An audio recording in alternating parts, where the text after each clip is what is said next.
It is I, Tantus Naravan Dracovin, Lord and Emperor of the Dracovin Empire, and welcome. It is time to continue my discussion on the EARTHDAWN Roleplaying game system. Of course, we were talking about spell magic, and we've been going over all the details of it. We're going to finish that up today with the last bit of spell magic I want to talk about: illusions.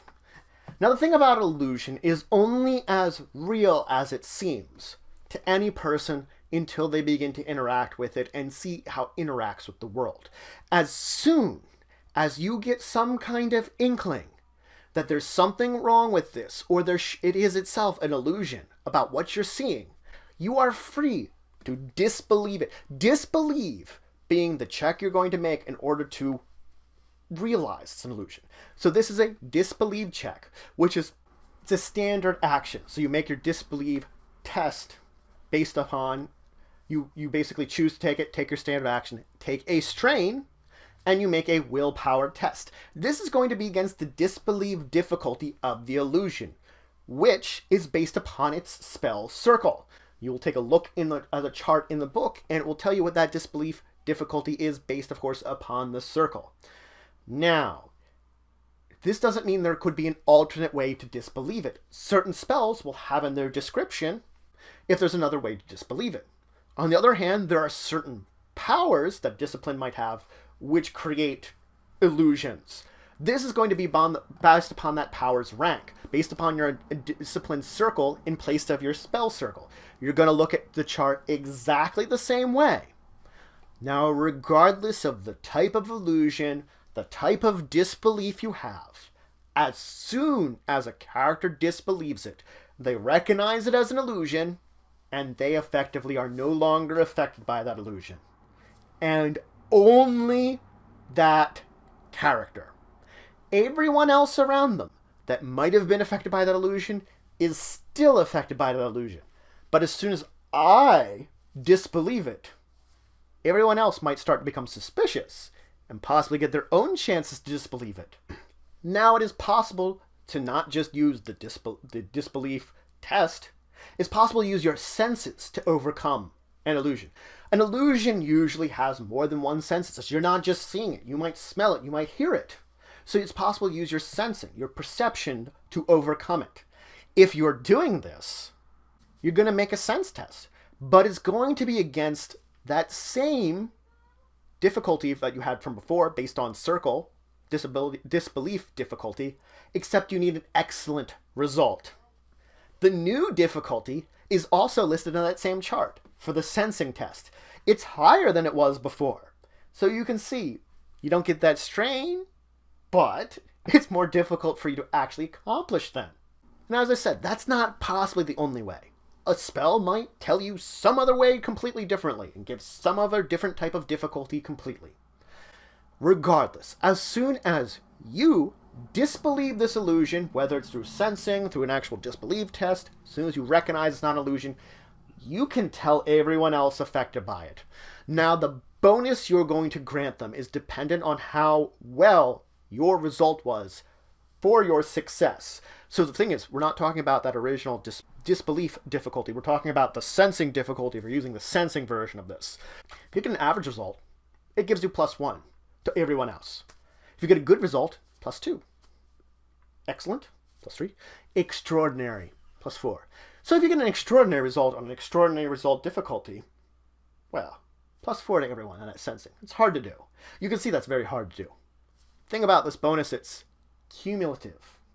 Meaning if I successfully disbelieved it and my friend successfully disbelieved it, we can combine our ability to disbelieve it to add a bonus to everyone else. So you can see there, the more people that disbelieve it, the easier it is for others to disbelieve it then too.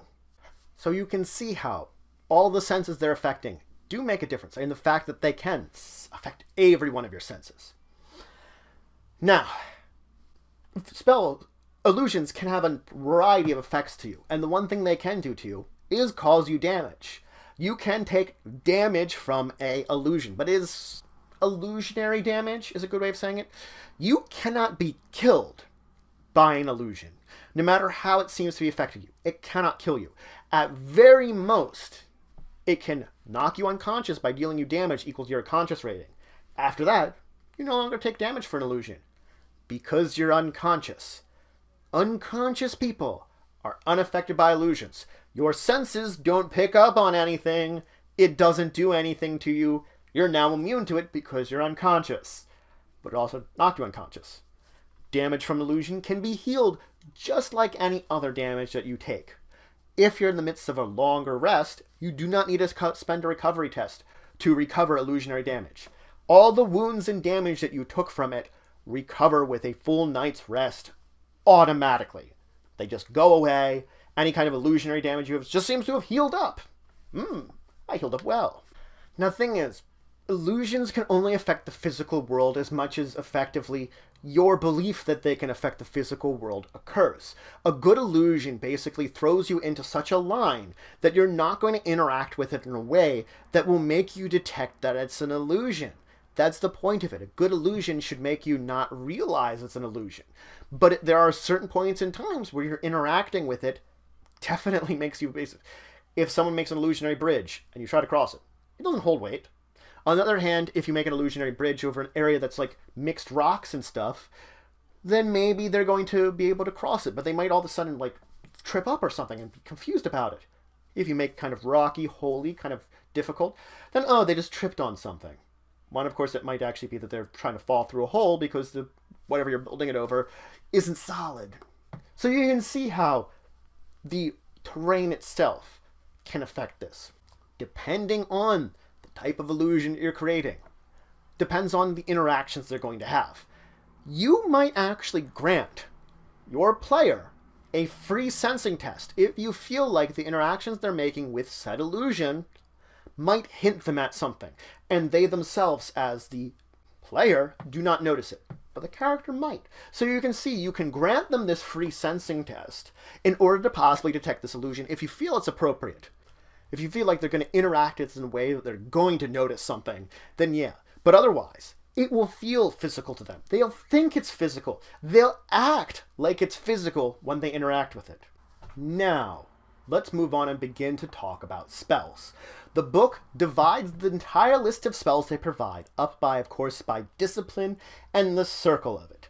Of course, whatever type of spell this is going to be defined by the thread-weaving talent that is required to cast it. So the appropriate discipline and the appropriate thread-weaving that matches it defines the type of spell that it is.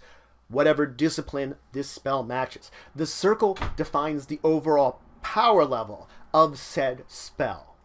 It also determines the learning difficulty and the dispel difficulty of that spell. The book provides a large amount of statistics for each spell that will help define it. But that's it for today. I finished up the basics of spell magic by talking about illusions, going every detail about illusions, how you interact with them, how you possibly can dispel them, either using a dispelling test or a sensing test or maybe something else, and how that success might help other people. I, of course, talked about getting damaged by it and what that means to you, and the overall interactions that you're going to have with it that you might notice, just by accidentally interacting with it in a way. Hey, it's an illusion. I, of course, then moved into talking about the very basics of the actual spell list, about the information you're going to need to begin talking about it. In the next episode is when I'm going to dive deeper into that and truly talk about it by going over all the relevant information based around this spell magic. And if we can get through it, we're going to start talking about summoning. But we at very least want to go over all these statistics, all the details that you need to know about when you're reading up on these spells to understand them and to know what you're using them for. That's what we're going to make sure we finish up. But if you have any questions, comments, anything you want to say, anything you think I left out, please leave them in the comments below. Please like, share, and subscribe. It's just for the channel, the Empire, the work I do. If you want to show some extra support, you could always check out my Patreon, linked in the description below. Help support the channel and improve the content that I'm doing. But regardless, until the next time, I bid you farewell.